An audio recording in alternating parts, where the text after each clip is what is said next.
Hello students, how are you all? I hope all of you are doing amazing. So welcome all of you at AriserTalent. We have started our chapter that is about 9th class chapter of chemistry or class 9th, that is about the is matter around us pure. Okay, and previously we have a discussion about the introduction and the classification of the matter we have, that is we have discussed about the pure substance and the mixture, and we have a discussion about metal and non-metals in our previous lecture. Clear? So for the quick revision, let us see that we have the 22 non-metals, among which one is a liquid, 10 is a solids, and 11 are the gases we have. Now, let's move forward to the next discussion, that is all about the metalloids, and in our today's lecture, we are going to cover about some of the important properties of metals and non-metals too. So firstly, let us start our discussion with the metalloids here. Clear?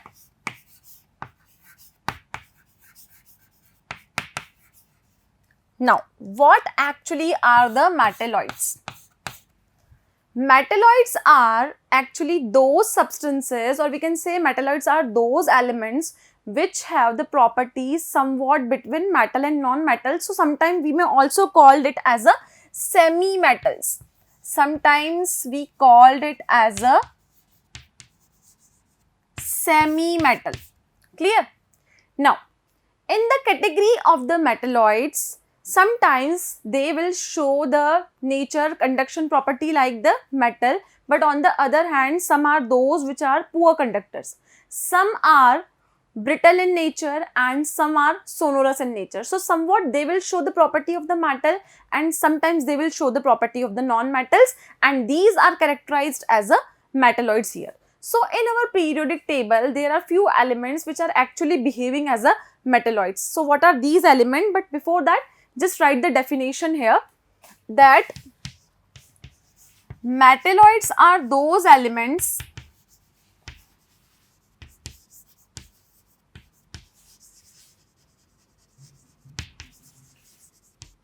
which have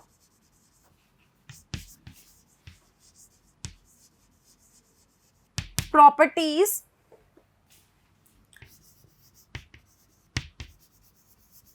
like metals and sometimes like non-metal.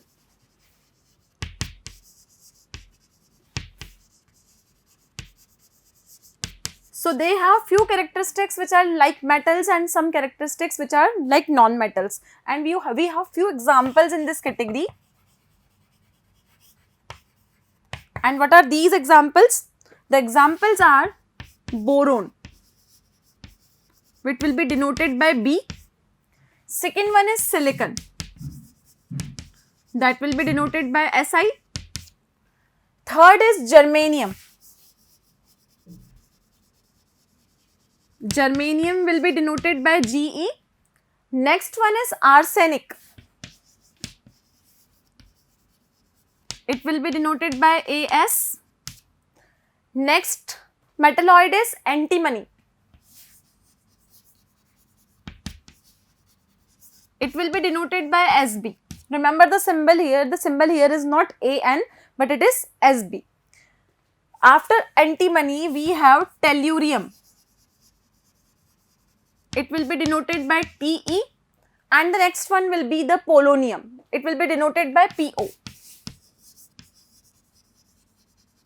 Clear?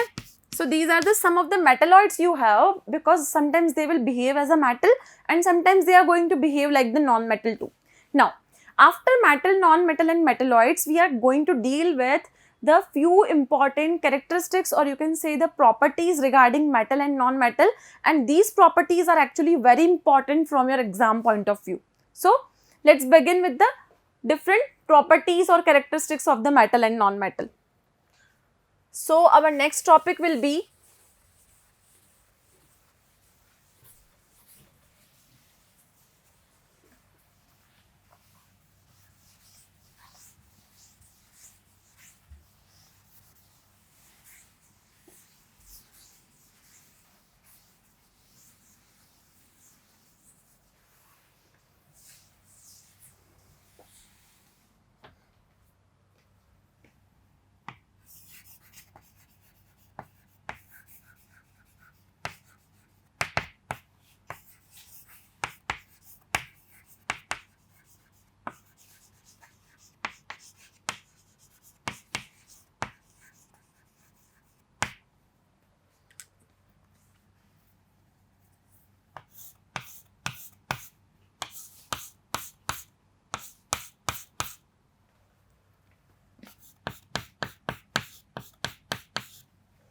characteristics of metal and non-metal. So we are differentiating the metal and non-metal on the basis of few specification. So the first topic or the first term of the discussion here is about their state. Okay, so suppose I am writing here properties .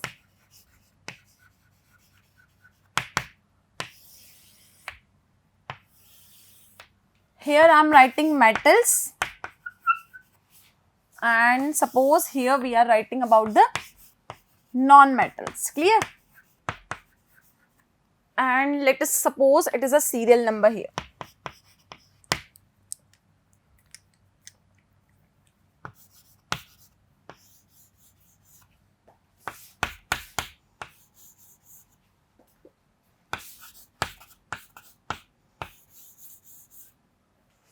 Now, the first property we are dealing here is all about the state. Firstly, we are going to deal about the state here. If I am talking about the state, we have seen that metals are generally solids. All the metals are solid here. But there is one exception, that is mercury. You have seen that mercury in the thermometer is actually occurring in the liquid state. Is it so? Is it so? So, this is only exception here, that all the metals are solid, but exception there is a mercury only. So we can say that metals are generally solid. How's the metal? Metal will be the solid, but there is one exception, and this particular exception is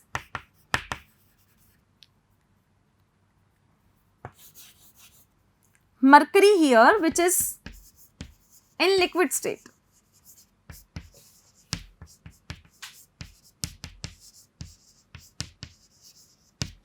Clear? So, mercury will going to occur in the liquid state.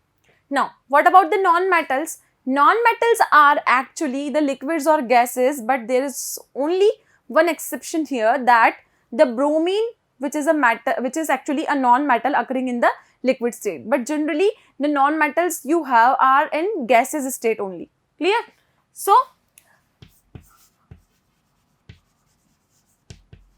non-metals are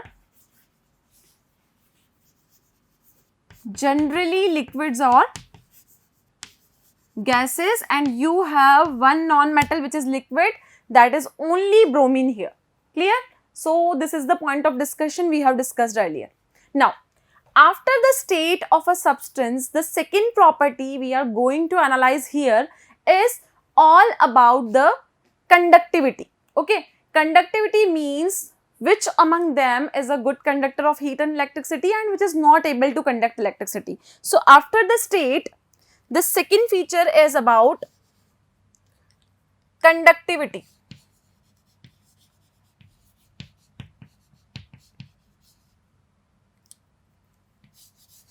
So, it is a well-known fact that metals are good conductor of heat and electricity.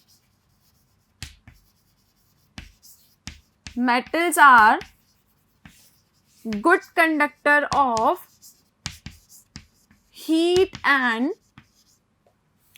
electricity. Clear? But on the other hand, non-metals do not have a ability to conduct electricity. So, we can say that non-metals are poor conductor, or we can say they are insulators. Clear? So, the conductivity is shown only by the metals here. Now, the next property is about malleability. Now, what is malleability? Malleability is actually a property of the metal that if it is beaten, it can be converted into the thin sheets. For example, the aluminium foils you have seen in your homes, your mother is using for wrapping the food items or anything else. So, this is an aluminium sheet you can see. So, it means if metal is beaten or being hammered, it is converted into the thin sheet, and this property is known as malleability.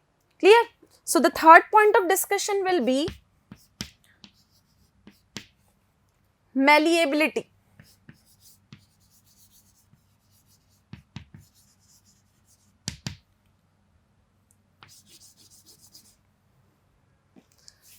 So I can write here metals are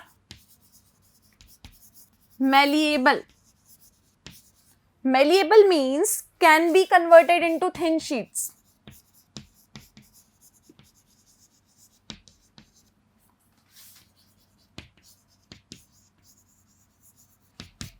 And non-metals are not malleable.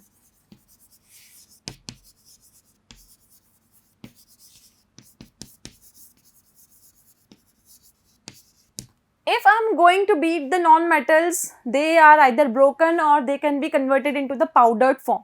Clear? So, metals are malleable and the non-metals are not malleable. So, example I am writing here for the malleability.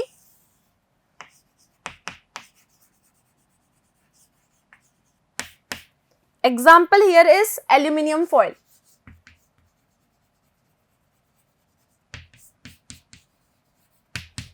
But in the category of the non-metal, suppose if sulfur and phosphorus are beaten, they can be converted into the powdered form. So, they are generally non-malleable. So, we have discussed about the three property of the metal and non-metal, but just copy this part from here so we can proceed to our next properties.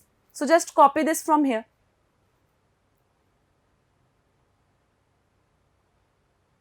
Now, the next property is all about ductility.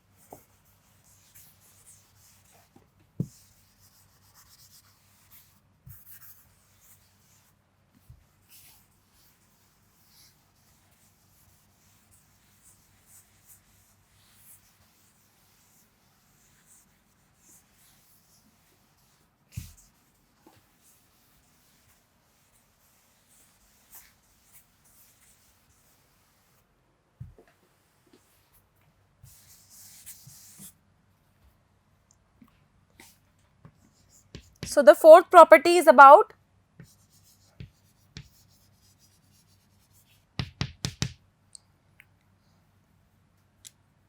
ductility.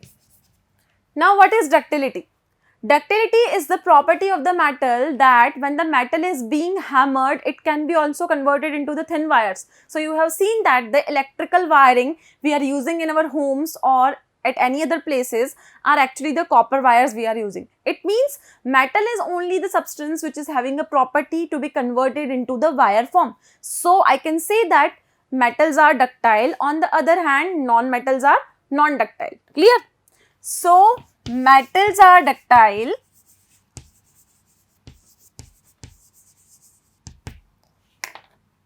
it means they can be converted into wires.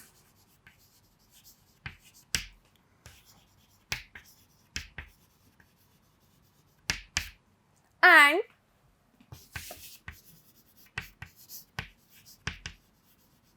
non-metals are non-ductile. It means they cannot be converted into wires. So, if I am considering the example over here, the example is a copper wire.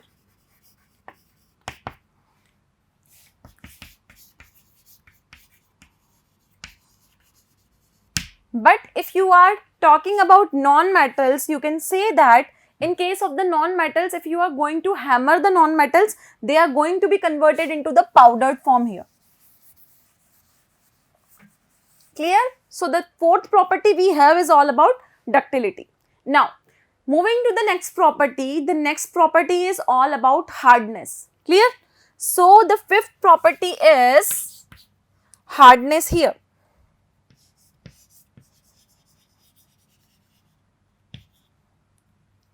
Now, what about the hardness? You have seen that metals are solid, so they are generally hard, but if I am talking about the non-metals, they are liquids and gases. So, I can say that non-metals are very soft. But if you are talking about sodium and potassium, so sodium is actually a metal, but it can easily cut with a knife. So, this is a property of sodium that instead of being metal, it is soft in nature. So, this is an exception here. So, if I am talking about the hardness, metals are generally hard. Metals are generally hard. But One exception is here, that is sodium. Exception here is sodium. And non-metals are generally soft. So we can write that non-metals are generally soft. So this is the fifth property you have. Now moving to the sixth property, we have the sixth property, that means sonority. Now what is sonority? Sonority means if you beat the metal, they are going to produce a sound. You have heard the bells in the temples, these are made up of the metallic part, and if you just rang that bell, it is seen that it will produce a sound. So it means metals are sonorous in nature because they have the ability to produce the sound. On the other hand, non-metals are non-sonorous in nature. So if I am talking about the property, that is sonority, metals are sonorous. Metals are sonorous. It means they will produce the sound, but non-metals are non-sonorous in nature.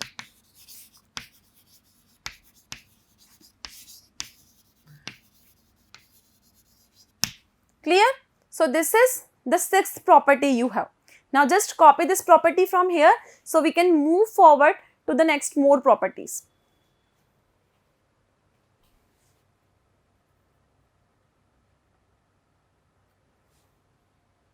Now moving to the next property, that is property number 7, that is about luster.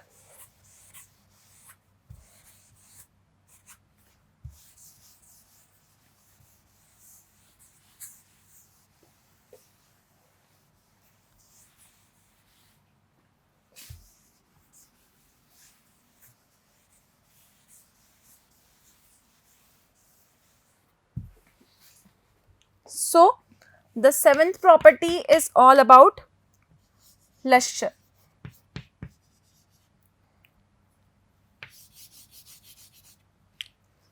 Luster. Luster is actually means shiny appearance. It means metals are generally shiny. You have seen that you have seen aluminium, copper, gold, silver, they all are shiny materials you have. So I can say that metals are lustrous. But on the other hand, non-metals are non-lustrous. They do not have any shiny appearance. So there is one more exception here. If I am talking about the iodine, you have seen that in the salt you have a iodine, but the salt particles are shiny in nature. So there is one exception, iodine being non-metal, it is having a shiny appearance. So I can say that iodine is lustrous. Clear? So the luster is a property that they are shiny. So metals are lustrous. On the other hand, non-metals are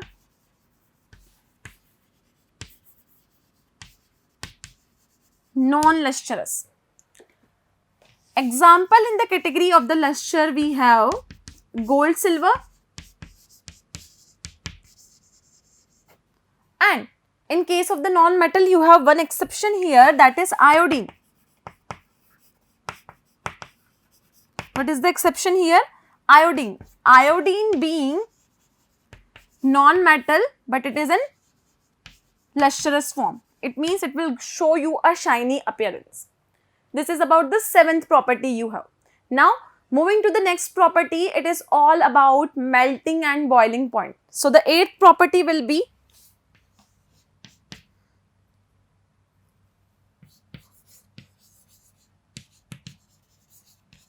melting and boiling points. Now what about melting and boiling point? We have seen that metals are generally hard. It means the melting and boiling point of a metal is very high.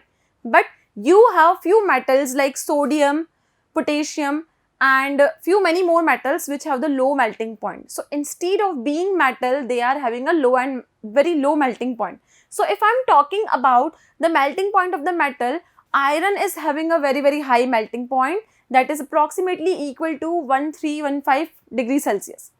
If we are talking about non-metals, non-metals will have a very low melting and boiling point, and there is few exceptions also. If I am talking about the carbon, instead of being non-metal, it is having a high melting boiling point. Clear?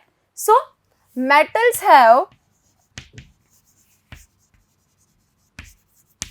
high melting and boiling point.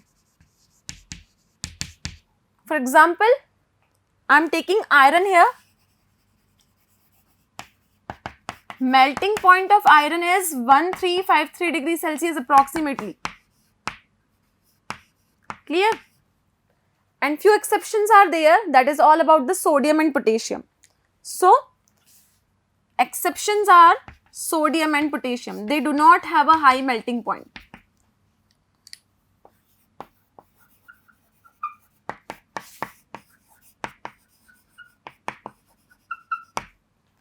If we are talking about the non-metals, non-metals have low melting and boiling point. They have low melting and boiling point, but again one exception is here, that is about the carbon. Carbon is having a high melting and boiling point. So we can say that exception is carbon here.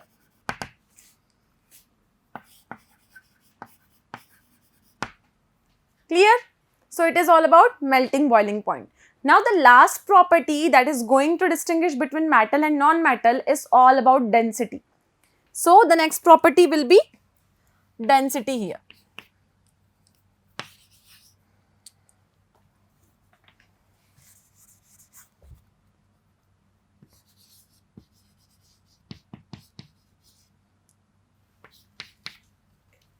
Density of metal is generally high because density is actually the ratio of mass and volume. So the mass of the metal is high, so it means their density is very high. So density of metal is very high. If I am talking about the density of the mercury, it is approximately equal to 13.5 degrees Celsius. Clear? Gram per centimeter cube, sorry. So this is the density of the mercury we have. If we are talking about the non-metal, they have generally low density. Non-metals are having generally low density. If I am talking about the density of the sulfur, it is approximately equal to 2 gram per centimeter cube. Clear? So, density of the metals is high, but one exception is here. Sorry, this is not exception, this is example you have. Example is mercury. And mercury is having a density approximately equal to 13.5 gram per centimeter cube. Okay? If I am talking about the non-metals, they have low density. They have low density. And the example you have here is sulfur. Example is sulfur, and sulfur is having a density approximately equal to 2 gram per centimeter cube. So you can see that metals are denser as compared to non-metals. So this is all about the property of the metal and non-metal we have discussed here, and once again I am repeating that these properties are very important because in exams generally direct question can be put up on this topic. So we have discussed about the 9 properties of the metal and non-metals. So you have seen that in the category of the elements we have a discussion about metals, non-metals and metalloids. But some of the elements are like, apart from normal elements, you have certain elements which have the ability to emit radioactive radiations, and these are actually known as the radioactive elements you have. So just copy this part from here so we can proceed to our next topic.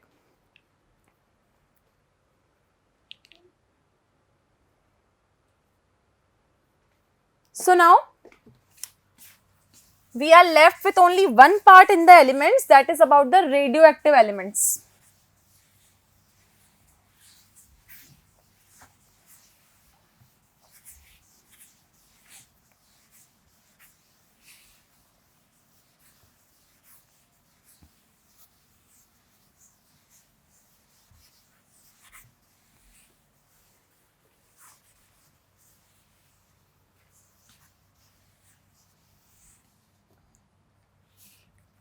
So in the elements of metal, non-metal and metalloids, firstly we have the normal elements. So the normal elements are those elements which do not emit any radioactivity, which do not going to show any radioactivity. So they are from approximately equal to 1 to 82. So these are generally the normal elements you have. Now, if I am talking about the radioactive elements,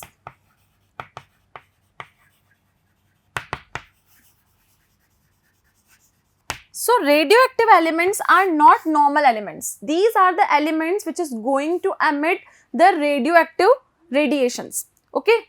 So these are actually the elements which emit radioactive radiations.